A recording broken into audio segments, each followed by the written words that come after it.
Hello everyone, this is Kapil Reddy, founder and CEO of Zoopoli. So here we are with our CEO series part 8.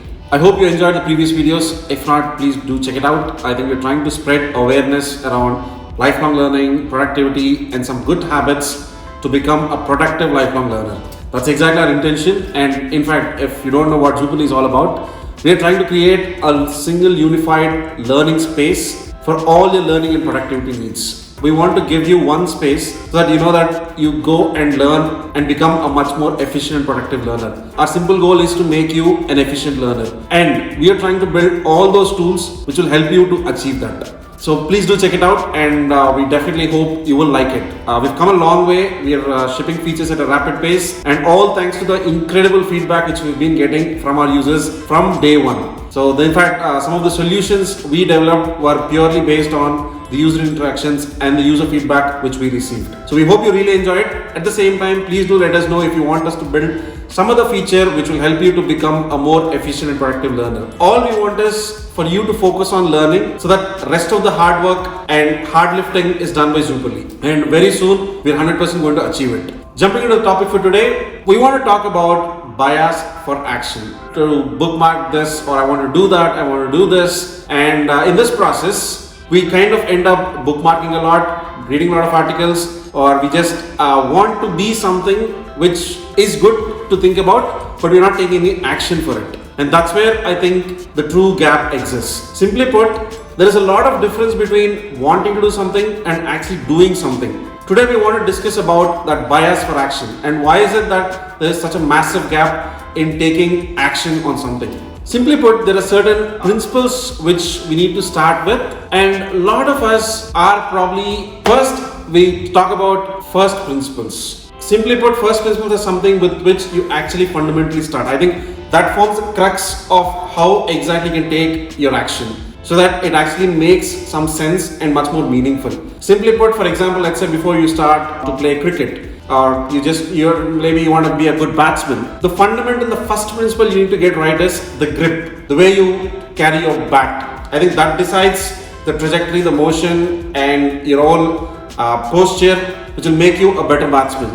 Likewise, for anything for us to actually follow, or we want to act upon some advice which we have received, we need to start with our first principles. Let's say, for example, you fortunately or unfortunately, right now we are subject to a lot of advice from various different angles. We are all in this confused state because especially social media has kind of opened up the world for everybody. And what you see is actually not what exactly happens in reality. There's a lot of distortion. You only see happy faces on social media, but the reality is different, right? None of us can actually be happy all the time. And that's the reality. So the point why I actually said about this is, just don't try to be someone you're not. Just try to be someone you really want to be. Don't just follow every other person who probably you think is leading a fantastic life. End of it, you are answerable to yourself. You know what you're good at, and you have your own personal aspirations. So once you decide on this, just make sure you narrow down your choices.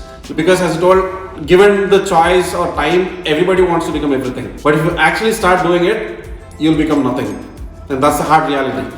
So just to avoid it, just make sure you narrow down your choices. Let's say, why don't you list down 5 topics, or let's say 5 areas where you want to get really better at. So that this is something you need to practice, memorize, so that you're constantly reminded, yes, these are the 5 things I definitely need to act upon. Depending on this, whatever advice is put across your way, you can actually relate it, like, is this advice something which will help me to get better at one of these 5 things which I listed out? If not, you can just park that advice for a later time. In this way, once you narrow down everything, it makes it much more easier and efficient for you to follow what advice you want to take and what advice you shouldn't take. See, for example, right now what's happening is, as I told, in that spur of the moment, we are super excited that yes, I want to become that, or I want to do that, I want to do this. But it's as simple as, like, let's say you meet somebody for the first time, you ask their name, but it's very rare that you actually remember it for a second time. Like, of course, there's a trick for you to follow, which will help you to remember the name, but that's another topic. Likewise, every advice which we are taking or every article we are reading, it won't really help you to develop further on it if you can't start practicing it again and again. Again, for that to happen, as I told, why don't you first list down these 5 different things which you want to get better at and try to relate this. Once that relation happens, it makes it much more interesting and much more easier for you to achieve whatever you set out to. That is one thing.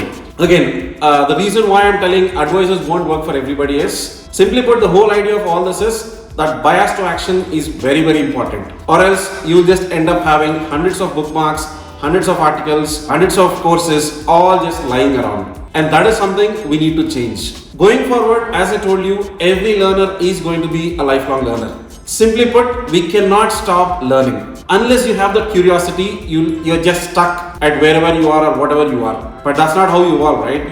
You really want to evolve the life to the fullest. For that to happen, become a better and efficient lifelong learner. That's exactly why we're trying to build Zooperly, where we want to inculcate these fundamental principles within the application so that all you have to worry about is your learning and leave the rest to us. Just do check it out. And as I told you, we've shipped number of different features of late, and we have a lengthy roadmap where some more incredible features are going to be built. Like we tell every single time, we will be looking forward to your feedback. Just reach out to us, by whichever means we are active on Twitter, Instagram, or even YouTube comments. Just do that and let us know what you think of it, and we are more than happy to ship it at a lightning fast speed. And that's exactly what Zooperly stands for. Because if you see, every 2 week sprints we've been launching feature after feature. This has been continuing for the last 4-5 months at least. And this is how we want to continue going forward as well. So that's it for today, and hope you all have a great week ahead. Do like, subscribe and comment. We'll put out more incredible content. Until next time, bye-bye.